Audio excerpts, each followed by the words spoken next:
The last video on the SD card was 14 seconds long. It showed me sleeping in my own bed. From an angle I didn't set up. I found the camera 3 days ago. I should have buried it again. I hiked the ridge trails every weekend to clear my head. Last Saturday, the fog rolled in thicker than usual. I took a wrong turn near the old logging road. That's when I saw it, half buried under wet pine needles. A DSLR, mud-caked, strap-frayed, but intact. I should have left it, or called park services. Instead, I wiped the lens with my sleeve, popped the battery compartment. It was dead. I dug out the SD card, slotted it into my field reader. The screen lit up. 47 video files, all dated 2022 to 2024. That's impossible. The gear tag was stamped M. Hayes. Morton Hayes.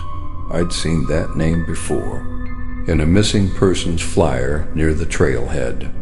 Western male, mid-30s, vanished 2 years ago, presumed dead. But the timestamps said otherwise. I played the first file, just wind, shaky footage of tree branches, then a voice, calm, measured. Day 1. The ridge is quieter than the maps suggest. I'm looking for the clearing. The camera panned. I recognized the trail. I'd hiked it 100 times. I told myself it was an old project. Abandoned gear. Maybe a tourist dropped it, but the timestamps were recent. October files. Last month, I scrolled forward. File 4. A campsite. Night vision. Fire crackling. I pressed play. File 4 showed a campsite. Night vision. A fire crackling. Morton was filming himself. The locals warned me about the fog, said it doesn't lift. It just moves. He laughed, nervous. The camera caught movement behind him, between the trees. I paused, rewound, nothing. File 8 broke my rhythm. Concrete walls. Fluorescent lights humming. Morton whispered. They told me not to go below ground level. But the elevator was already open. The lens focused on a door. Room 317. My breath caught. I've never been to that building, but I knew the layout, the security job, the rules. The whisper from the service elevator. I shook my head. Coincidence. Urban decay looks the same everywhere. I kept watching. File 12 showed a tunnel. Rain-slicked asphalt, headlights echoing, never getting closer. It's looping again, Morton muttered. The GPS on the dash flickered, red line pulsing. They said turn left, but the road isn't there. The camera shook, static. I felt cold. This wasn't just a missing hiker's footage. This was a map, and I was on it. File 19. Campsite again. Dawn. Morton packing gear. Hands trembling. I found it. The clearing. It's not empty. He turned the camera, pointed it at the tree line. 3 seconds of stillness, then a shape. Watching. I dropped the reader. My hands shook. Before we go further, if you're new here, welcome to Nusantara Nocturne. We share true horror stories from Reddit's darkest corners every week. If you enjoy atmospheric narration and stories that linger in the dark, subscribe and turn on notifications. It helps more than you know. Let's continue.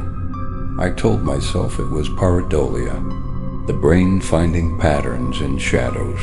I picked it up, played it again. The shape didn't move, didn't blink, just stood there, between the pines, facing the lens, waiting. For what?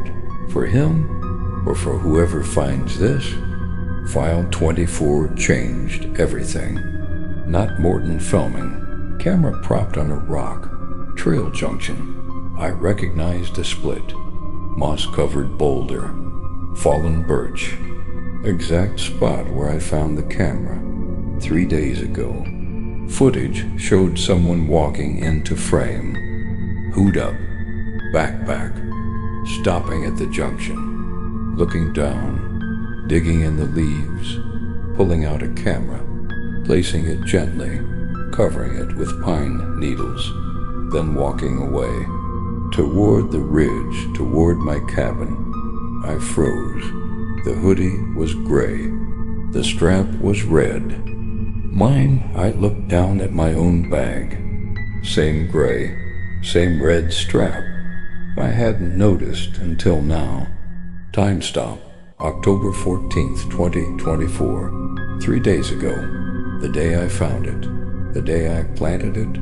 My stomach turned, I scrambled backward, hit the wall. Reader clattered on the floor. Screen still playing. File 25 queued.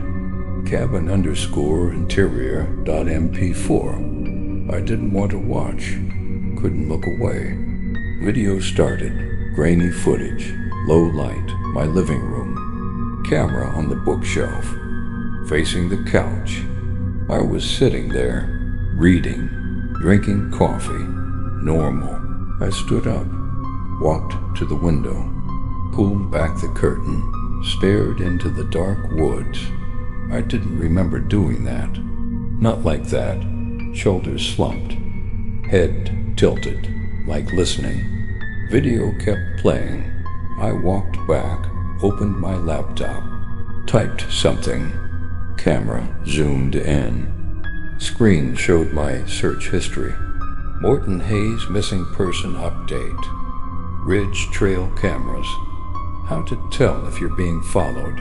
I closed my eyes. Tried to breathe. Rationalize. Sleepwalking? Stress? The video didn't care about my excuses. It just recorded. File 26. Kitchen.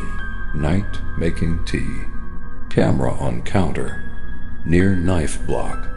I poured water, stirred, then stopped, turned slowly. Looked directly into the lens. Smiled. Not my smile, too wide, too still. I whispered, "I know you're watching." I dropped the mug. Shattered on tile. Hot water splashed my ankles. I didn't feel it. Stared at the reader. Screen glowed. File 27 queued. bedroom_night.mp4. Throat closed. Couldn't breathe. Didn't want to press play. Hand moved anyway. Dark room. Moonlight through blinds. My bed. I was asleep. Blankets pulled up. Breathing steady. Camera on dresser. Angle perfect. Recording for hours. Then, at 2:14 a.m., closet door creaked open. Just an inch. Darkness inside. I held my breath. Nothing came out. Door stayed open. 11 minutes. Then clicked shut. If this story is keeping you on edge, you're not alone. These confessions come from real Reddit users who lived through the impossible. If you want more true horror delivered weekly, hit subscribe and turn on the notification bell. Share this with someone who loves the dark side of storytelling. Your support keeps these voices heard. Video ended. 14 seconds left on final file.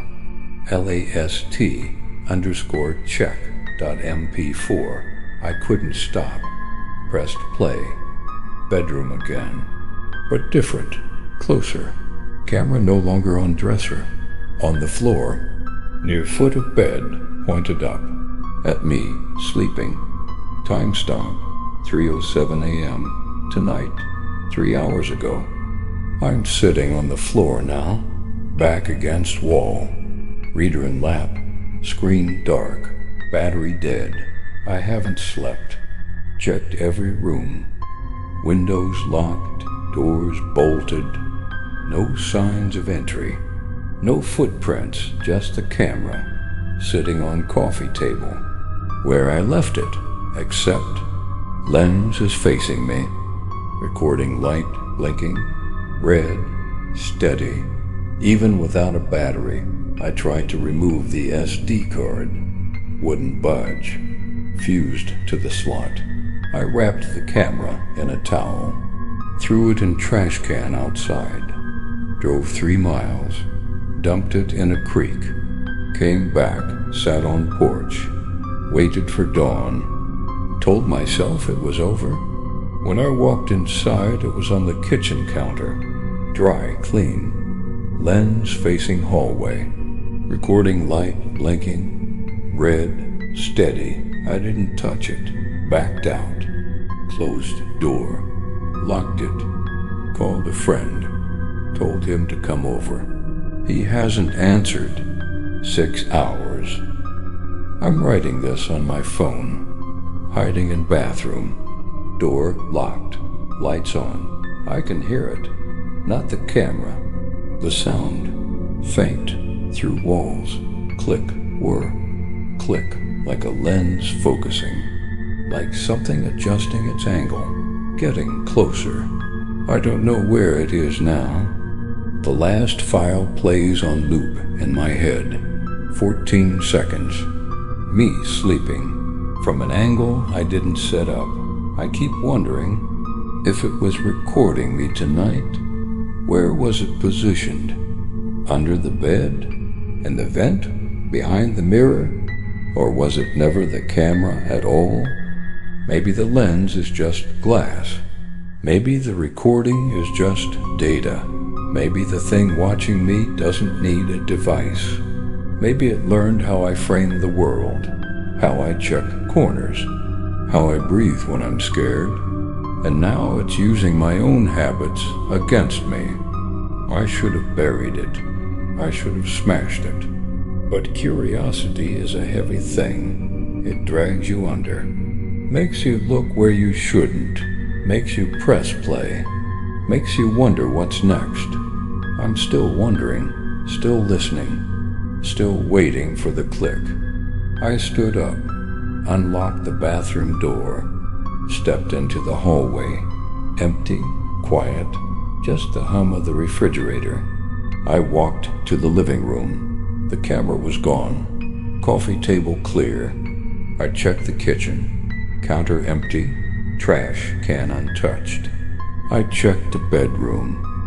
Bed neatly made, curtains drawn. I exhaled. Maybe I dreamed it. Maybe stress fractured my perception. I sat on the edge of the mattress, rubbed my temples. That's when I saw it. On the knit stand, not the camera. A photograph, glossy, fresh. I picked it up. It was me, sleeping, from above, ceiling angle. Time stop in corner, 3:07 a.m. Tonight, I dropped it, hands trembling. I looked up, smoke detector, red LED blinking. Not smoke, camera, tiny lens, embedded in the plastic. I hadn't noticed. I've lived here 3 years. I tore it down, wires snapped, battery compartment empty. But the lens still wet, like it had been filming. I threw it across the room, shattered against the wall, glass scattered. I backed away, heart hammering. This wasn't a camera. It was a network. I ran to the living room, checked the bookshelf, behind the framed maps. Another lens, small, black, reflective. I smashed it with a hardcover, ran to the kitchen, above the fridge. Another one, by the window. Another. I was living inside a surveillance grid. When did they get there? Who placed them? Morton? The shape in the trees? Or something else? I grabbed a flashlight, swept the beams across corners, ceiling joints, vent grates, Every shadow held a glint. Every reflection watched back. I was never alone. I packed a bag, keys, wallet, phone. Didn't look back. Locked the front door. Walked to my car. Started the engine. Drove toward the highway. Didn't stop at the ridge. Didn't check the mirrors. Just drove. Needed distance. Needed concrete. Needed noise. I checked into a motel 40 miles out. Fluorescent lights, thin walls, vending machine humming. I sat on the bed, plugged in my phone, opened the photo gallery. The images were there. All of them. The bedroom, the kitchen, the hallway, the car interior. Time-stamped. Recent. How? I left my phone at home. Waited. No, I brought it. But I didn't take those photos. The gallery sensed automatically. Cloud backup. From where? From the cabin? From the cameras? Or from something that followed me here? I deleted them. They reappeared. I turned off the phone, threw it in the drawer, lay on the bed, stared at the ceiling. Textured paint, cracks, shadows. I closed my eyes, tried to sleep, counted backward from 100, 99, 98. A soft click from the bathroom. Door ajar. I didn't move, didn't breathe, just listened. Water dripping, pipes settling, then a whisper. Not from the hall, from the wall, behind the headboard. You're still recording. I opened my eyes. The room was dark, but the red light, blinking. From the smoke detector. I sat up, swung my legs over the edge, feet on the floor. Coal tile. I stood, walked to the bathroom, pushed the door open. Empty, mirror fogged, sink dry. I looked down, on the counter. The camera, the DSLR, dry clean, lens facing me. Recording light steady. I didn't touch it. I just stared. The red light pulsed, slow, rhythmic, like a heartbeat. I realized then it wasn't following me. I was following it. Every step, every choice, every turn led me back to the lens, back to the frame, back to the recording. I sat on the edge of the tub, head in hands, tried to remember the trail, the fog, the moment I found it. Did I find it? Or did it find me? Did I pick it up or did it let me? The memories blur, like footage corrupted, like data overwritten, like a loop. I stood up, walked back to the bedroom. The camera was gone, counter empty. I didn't look for it. I just sat on the bed, opened my laptop, connected to motel Wi-Fi. Typed one search. Morton Hayes camera footage recovered. Results loaded. News article. 2 years old. Search suspended. No remains found. Personal effects recovered include hiking gear, journal, and DSLR camera. SD card corrupted. Data unrecoverable. I stared at the screen. Unrecoverable? But I watched it. All of it. 47 files. Clear. Detailed. Recent. Unless the files aren't on the card. Unless the card is just a key, a trigger, a mirror, and the footage is being generated by me, by the space around me, by the thing that watches when I don't. I closed the laptop. Screen went black. My reflection stared back. But the reflection didn't blink. I did. It didn't. I leaned closer. Pores, stubble, tired eyes. Real, but the eyes too still, too focused, like a lens adjusting. I raised a hand. The reflection raised its hand, delayed, by a fraction of a second. Like lag, I stepped back, hit the wall. The red light blinked.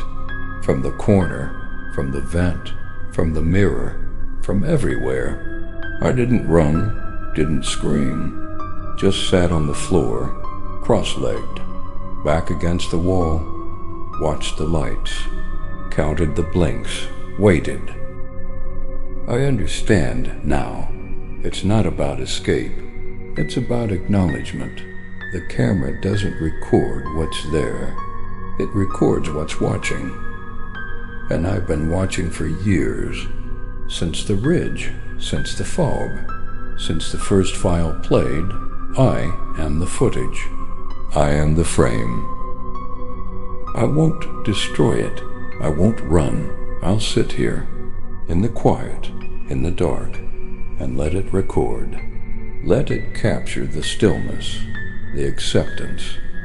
The moment the observer becomes the observed, the click will come, the whir will fade, and the file will save. If you ever find something in the woods, leave it. Don't wipe the lens. Don't check the files. Don't take it home. Some stories aren't meant to be reviewed. Some footage isn't meant to be seen, and some angles are only meant for the thing watching from the dark. Thank you for listening to this confession from the dark. If this story stayed with you, please do 3 things. First, subscribe to Nusantara Nocturne for weekly true horror. Second, hit the notification bell so you never miss an upload. Third, share this with someone who appreciates stories that linger after the screen goes dark. Your support helps us bring these hidden truths to light. I want to hear from you. If you found a camera filming your life, would you destroy it or keep watching? Drop your thoughts below. I read every single comment. Next story involves a rideshare driver who picked up a passenger that shouldn't exist. A road that appears on no map. A loop that never ends. You won't want to miss it. Sleep well, Nocturners.